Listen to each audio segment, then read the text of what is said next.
সেখানে যদি এখানে জেনারেল ত্রিবেদী যদি এটা বলেন, আমি আর কি বলবো আপনাকে, কিন্তু একটা উদাহরণ দিলাম, এটা ঐতিহাসিক অথেন্টিকেটেড এক্সাম্পল।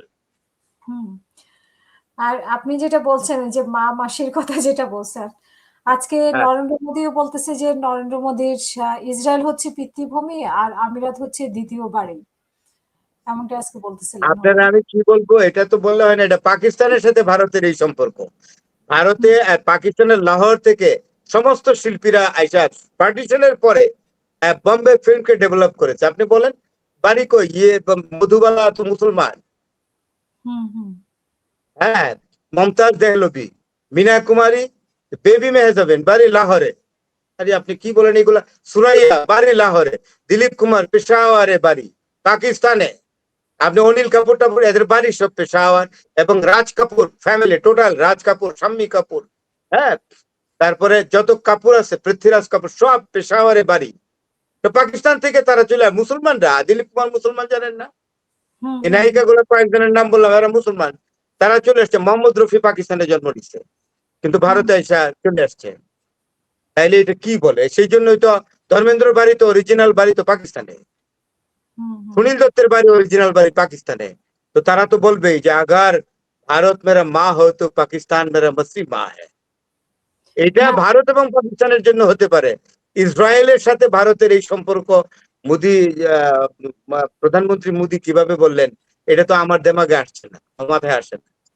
হ্যাঁ, সেটাই তো, যে উনি কিভাবে, এবং উনি কি বললেন বড় বড় সুরকাররা, অপি নায়ার লাহোরে ছিল, চলে আসছে, ও প্রকাশ নায়ার, এগুলো আমি কি বল, লাহোরের যত শিল্পী সব আপনার জন্য বললেন কিনা উনি ইসরায়েলকে? একমাত্র একজন এক্সেপশন, নূরজাহান বম্বেতে গান গাইতেন আগে, পার্টিশনের আগে, ওনার বাড়ি পাঞ্জাবের কাসুরে পাকিস্তানে, উনি আর থাকে নাই, উনি চলে আসছিলেন। বিখ্যাত গায়িকা মালকায়ে তারান্নুম নূরজাহান। এছাড়া তো মুসলমানরা পর্যন্ত শিল্পীরা এখানে বোম্বেতে চলে আসছে, যে বোম্বেতে সুবিধা বেশি, নাইলে রফি সাহেব আসবেন কেন বলে? তো এগুলো এইভাবে রিলেশন নষ্ট করে দিয়ে কি লাভ বলেন? অনেক আত্মীয় স্বজন আছে, এখনো অনেক শিখ বা পাকিস্তানে আছে, তাদের আত্মীয় আছে অমৃতসরে, তারা বাস করে লাহোরে, আত্মীয় স্বজন, পিসিমা ফুপু যাই বলেন আছে, দুই দেশে বসবাস করতেছে।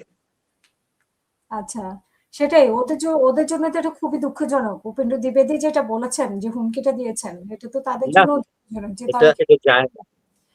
আর আপনি নিশ্চয়ই দেখেছেন যে চীন অবস্থান করার সময় ট্রাম্প আরেকটা হুমকি দিয়েছেন, কিউবা আক্রমণ করবেন, এবং কিউবার জনগণও কিন্তু উত্তর দিয়ে দিয়েছে, তারা প্রস্তুত আছে। শোনেন, এইগুলো কতদিন, কয়টা ফ্রন্ট খুলবেন? এক ইরানের বিরুদ্ধে ওয়ার ফ্রন্ট খুলেই তো ডোনাল্ড ট্রাম্প ঠিক থাকতে পারতেছেন। আবার কিউবাকে নিয়ে নেবেন, গ্রিনল্যান্ডকে নিয়ে নেবেন, আরেকটা দেশের প্রেসিডেন্ট এবং তার স্ত্রীকে পর্যন্ত অপহরণ করে নিয়ে আসছেন। অপহরণ করে তো গুন্ডারা। এটা কোনো প্র্যাকটিস হলো? এটা আমেরিকান প্রেসিডেন্টের প্র্যাকটিস বলেন? তার ওয়াইফকে সহ নিয়ে বন্দি করে রাখছেন নিউ ইয়র্কে। এটা কোন ধরনের ওয়ার্ল্ড? আসলে জাতিসংঘ করেটা কি? অ্যান্থনি গুয়েতেরেস কি করেন উনি আসলে? হ্যাঁ, what he is doing? He must have a voice against this sort of atrocity, against this sort of injustice, illegality. কেন কথা বলছেন না? আচ্ছা, যুক্তরাষ্ট্রে ফেরত আসার সময় ট্রাম্প যে জিনিসপত্র চীনের উপহারগুলো ফেলে দিয়ে আসছে, এটা কি কোনো নিরাপত্তা ঝুঁকির কারণে? নিরাপত্তা ঝুঁকির কারণে? নিরাপত্তা ঝুঁকি কি? চায়না কি এমন একটা জাতি? চায়না ঐতিহ্যবাহী জাতি। চীনে জন্মগ্রহণ করেছিলেন কনফুসিয়াস, বিখ্যাত দার্শনিক। তারা মারমুখী না, চীন ডিপ্লোমেসির নিয়ম জানে। আপনাকে আজকে একটা কথা বলি, ভারত পরাধীন ছিল 190 বছর ব্রিটিশের অধীনে, তাই ভারতের ডিপ্লোমেসি ডেভেলপ করে নাই। চীন কি কোনো পরাশক বা কোনো উপনিবেশিক শক্তির অধীনে ছিল? চীনের কূটনৈতিক শিষ্টাচার ভারতের চেয়ে অনেক পুরনো। তাই চীন কখনো এইরকম কূটনৈতিক শিষ্টাচার ভঙ্গ করে তাদেরকে এমন কোনো জিনিস দিবে না যার মধ্যে কোনো অন্য ধরনের ভয়ানক কোনো কিছু লুকিয়ে থাকতে পারে। বরং আমেরিকানরা ছোট মনের পরিচয় দিচ্ছে।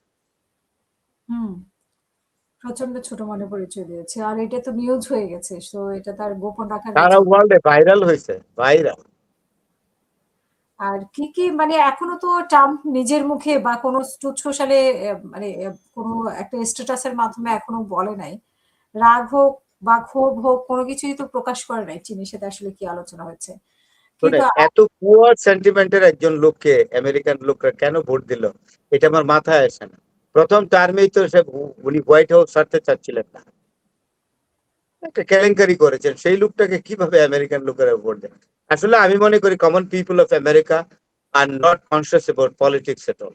দে are not in a position exactly to elect better person as their president. আগে এটা হয়তো, এখন নাই। ফারুক ভাই একদিকে হামলার কথা বলতেছে, আরেকদিকে মার্কিন জ্বালানি মন্ত্রী বলতেছে কয়েকদিনের মধ্যে হরমুজ প্রণালী খুলে দিবে এবং ইরানের সাথে একটা চুক্তিও সম্পূর্ণ হবে। এরকম আশাবাদ ব্যক্ত করতেছে। ওইগুলা যতক্ষণ না হয় ততক্ষণ পর্যন্ত আমরা এই বিষয়গুলো নিয়ে আলাপ নাই করি, কারণ all are unpredictable person who are exactly surrounding president Trump in White House, এগুলা সব এমন ধরনের লোক যাদের কথার উপরে, যেমন আপনি উইটকফের কথাই বলেন, আপনি জেরার কুশনারের কথা বলেন, মার্কো রুবিওর কথা বলেন, পিট হ্যাকসেট বলেন, এদের কথা আমি কোনো বিশ্বাস করি না। এরা, পিট হ্যাকসেট তো আমার মনে হয় না সে মানুষের কোনো পর্যায়ে পড়ে। চেহারাটা দেখেন কি, সবসময় খিচুনি দিয়ে রাখে চেহারা। রবিও হিকসাত এগুলো তো হেক্সাত ওইগুলো তো কোনো আগে ইয়ে মার্কো রুবিওর চেহারাটা বেশ ভালো ছিল, এইসব বন্ধ লোকের সাথে চললে যা হয়, এখন তাকে কিরকম মনে হয়, মুখ টুক ছোট হয়ে গেছে। সে কিন্তু ফিল করতেছে যে তার পলিটিক্যাল ক্যারিয়ারের 12টা বেজে গেছে। It is the ending point of his political career, he could realise it. Is a very ambitious guy. এটা জানেন, he wanted to be the president once of the United States of America, but ট্রাম্পের পাল্লায় পরে গেছে, সবকিছু উঠে গেছে। আমরা শেষ করব। জি। আপনার কিছু যুক্ত করার আছে কিনা এই ব্যাপারে ইরান যুক্ত যুক্তরাষ্ট্র? করা হলো এই যে, এখনো বলি যে ডোনাল্ড ট্রাম্পের জন্য সুমুখী হয়, তা না হলে আরো ভবিষ্যতে ওনার জন্য অপমান অপেক্ষা করছে।